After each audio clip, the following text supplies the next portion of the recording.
Welcome to Sports Scoop. We're your hosts. I'm Kelly Wilson. And I'm Chantel Bailey. And on today's episode, we'll be bringing in the holidays as we discuss the NBA games on Christmas Day. And as you all know, we have our traditional bowl games, so we'll talk about these exciting college matchups. Right. We will also recap Week 12 of the NFL season.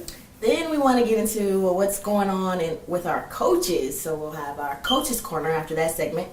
And we will also discuss some Major League Baseball news, some trades, and some other acquisitions. Christmas is coming around the corner, and you know what that means. Basketball all day. That's right. 5 games to be exact.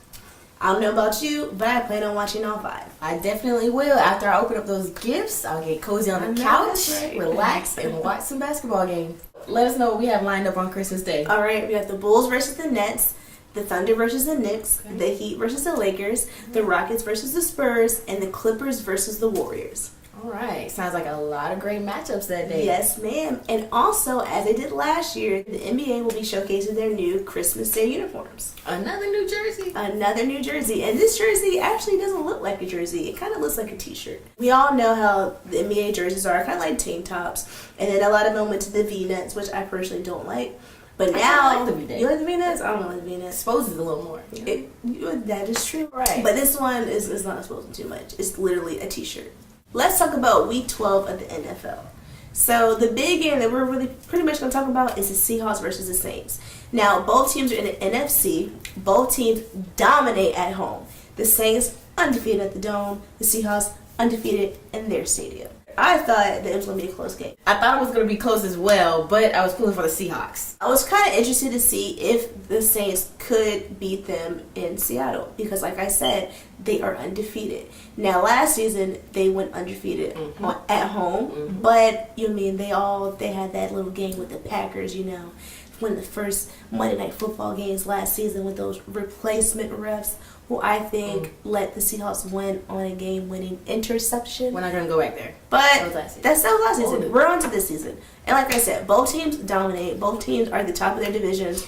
And with that win, the Seahawks were the first team to clinch a playoff spot. So, I mean, it was a big deal. It wasn't just a battle for the top teams. The playoffs were on the line. Taking that loss, I mean, it kind of hurt them a little bit. It did, just a little bit. But, I mean, the Seahawks did amazing. Russell Wilson came out, 310 yards, 3 touchdowns. And unfortunately, Drew Brees and the Saints just couldn't take advantage of the opportunities that they had presented with them. They had to get ready, get prepared, watch those films because they are taking on Cam Newton and the Carolina Panthers at the Superdome. This Carolina Panthers team, they are on a roll. Like, they won a straight. They are not the same team that they were the last couple seasons. Cam Newton and his team, they are rolling. When I say those boys are balling, those boys are balling. And this is not a regular season game anymore. You know, they're all trying to get spots in the postseason. Talking about the playoffs now. Playoffs. It's gonna be a big game. I want to talk about some of these coaches in the professional leagues right now. But first, let's start off with Tomlin. Yes, let's do that. Let's start off with Tomlin. Just recently fined $100,000. $100,000. What did he do? What? Stepping out onto the field during a kickoff return. But he denies that he was intrusive in the game. Right. Now, it's pretty evident to me that he was trying to disrupt the flow of the player. It was pretty obvious. I mean, he even had a little smirk on his face after they reviewed the footage, okay? And, you know, the thing about me is, of course, how do they come up with these numbers for the fine, number one? Number two, why did it take so long for them to fine him? Because that should have been decided upon, if not during that game, right after. Mike Tomlin, what were you thinking? Did you really think you were going to get away with that? Like, for real, bro? Come on now. Like, I think he did think he was going to get away with it. Man, and the fact that they took so long to come out with that fine, I was like, he better not get away with that. Like, no, he did. I almost thought they were going to reverse it because it took so long. I almost thought they were going to reverse it. Speaking of fines, Brooklyn Nets coach Jason Kidd was also fined $50,000 for spilling his drink on the court during the game, which they called a stalling tactic. Now, allegedly, it's believed that Kidd told his point guard Tyshawn Taylor to hit him in the game, which will cause him to drop his drink on the court. And, they had to stop the game. They had to clean it up so he can get a little timeout with his team because he ran out of timeouts. So he was running out of options, and he figured that if he spilled a little juice on the floor, that he could drop a play real quick. Exactly. Was it effective at all? Okay, it wasn't effective because we lost 99-94. But I was like, really, Jason? I just wish I knew what was going through his head. When he was trying to come up with a way to... Probably the same thing that went through Mike Tomlin's head when he put his foot on the field.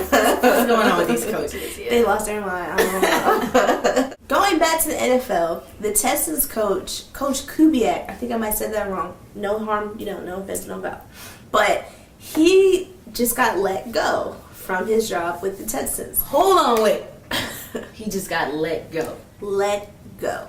Now, this is the same man that practically almost died trying to coach this team, and they're going to cut him after a couple of games after he had that stroke. He's been trying to carry this team, trying to rebuild their record. It's been a struggle for them. We all understand that. But I feel like they should have given him a chance. Exactly. I mean, he's been the head coach for the past 8 seasons. They had a really good season last year. They took it to the playoffs. Highly favored to make it to the Super Bowl last year as well as this year. But like we said, it didn't pan out too well. The quarterback situation was very shaky. Matt Schaub was playing inconsistent. Got hurt. A lot of injured players. Yes. His Case Keenum, who took over his starting role, he had a couple good games. Like I said, they only won 2. They're 2-9. It's almost like the luck of the draw. I mean, every team has their season. There's always going to be one team. But he's coming off, a decent year last year, and I don't think it's fair to just let him go after a shaky season like this. But I guess losing 11 games in a row does not help you save your job. So, good luck to you, buddy. Good luck to you, Coach. Speaking of luck, another coach here who's having a lot of luck this season, Coach Gus Malzahn. Mm-hmm.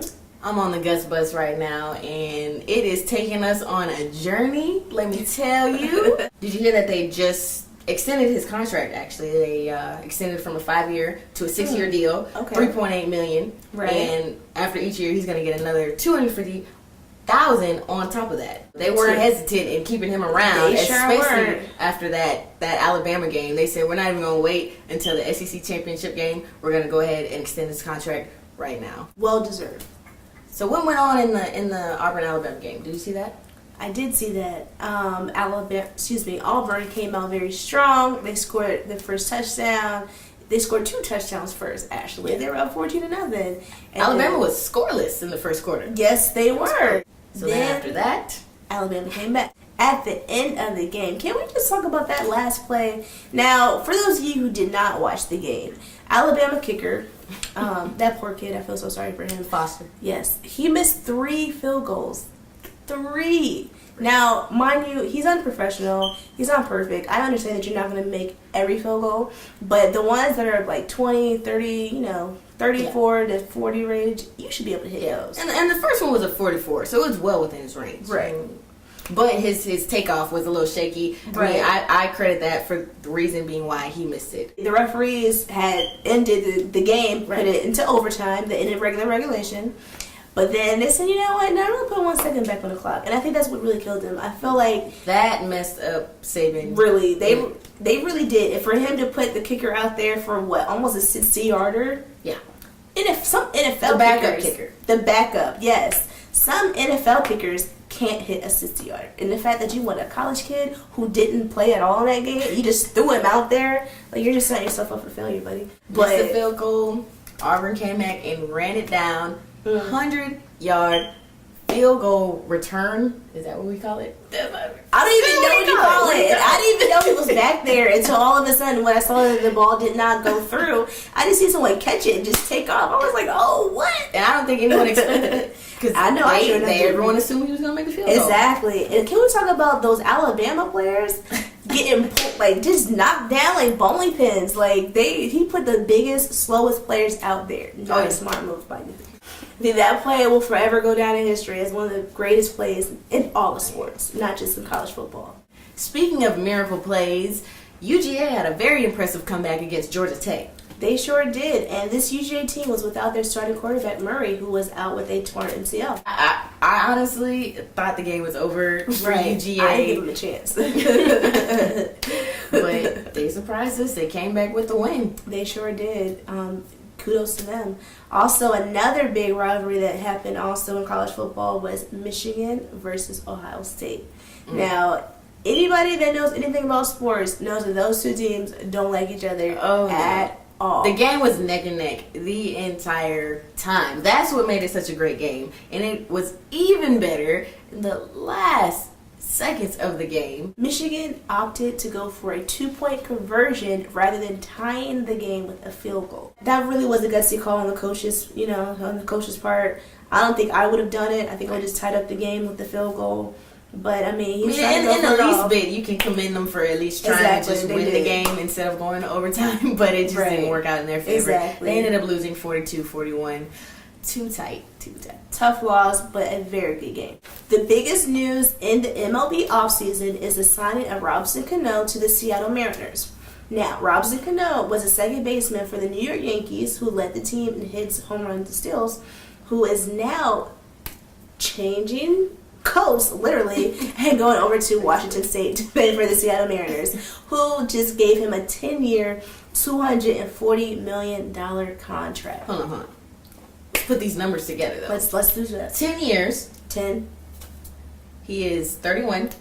So in 10 years, he'll be 41. Exactly. That's about retirement age. Yes. So they think that they will be able to use him at his... I guess.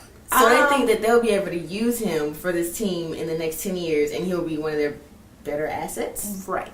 Okay. Now, this isn't the first time that they did this. They had Ichiro. Ichiro was a very good player. He came over from Japan, where he spent most of his career. But, he did lead the league in hits and everything like that. Ichiro was a great player. Ichiro got old. Also, they got Sean Figgins, who they took from the Angels. Gave him a fat contract. That didn't pan out either. I don't even think he plays for them anymore. But one man cannot win games alone. One man cannot take your team to the playoffs or the World Series. No. Now, adding Robinson Cano will help the team. It will bring more people to the games. It will sell a lot of jerseys. But they will not make it to the World Series. Mark my words. They won't. The Yankees, on the other hand, since they didn't feel like paying Robinson Cano that amount of money for that amount of years, got 3 players for $283 million or something like that.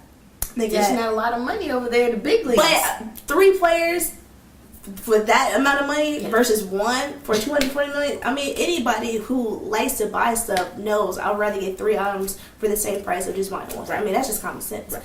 And Sue-Ann can tell you about that. But the Yankees, they got Carlos Beltran, a very good outfielder. They also got my man Brian McCann from the Braves, going to be our catcher. We also got Jacoby Ellsbury from the newly crowned World Series champions, the Red Sox. And we're not done yet. Got Kelly Johnson, who could be our first baseman, second baseman. And also they're looking at getting Omar Infantont from the Cleveland Indians, who could also be a second and third baseman as well. I'm curious to see what else we're going to do. I know we need some pitching help. So, the Yankees... They're trying to stack it up. They are. We're coming for number 28, baby. We got number 28. Got to get that ring, And I just want to know, how big of an influence did Jay-Z have on that deal? We all know that Robinson Cano signed with Jay-Z's sports agency. I'm like, Jay-Z, you are a New York guy. You're from Brooklyn. We all know it. You always wear the Yankee fitted. How can you orchestrate that deal and send Cano, a Yankee favorite, who I think would take the place of Derek Jeter when he retires, become the face of our franchise, and just throw him all the way over to the West Coast like that, to a team that hasn't been to the playoffs in a long time? I can't just go for the money, or I can go for the ring. That's just me. Clearly, maybe it was something else in that contract that really won him over. Had to be. I just hate to see him go. You know what time it is. Hottie of the week time. That's right. And this week's hottie is Cam Newton. First overall pick in the 2012 NFL Draft for the Carolina Panthers. This former Rookie of the Year has thrown for 2,616 yards, 19 touchdowns, and currently leads his team on an 8-game winning streak in hopes of a playoff berth. Go Cam. Hey boo. Hey. Thanks for watching this week's episode of Sports Scoop. Don't forget to like us on Facebook, follow us on Twitter, but most importantly, Merry Christmas! Christmas is almost here.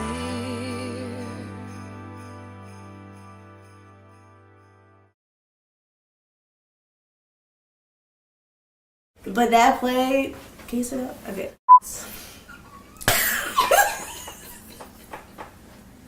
No. How do we do it?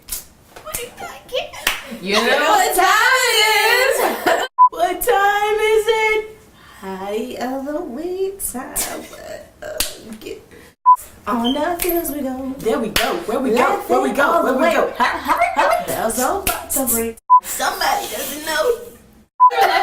Let's switch it up. Let her do the audience. Don't joke.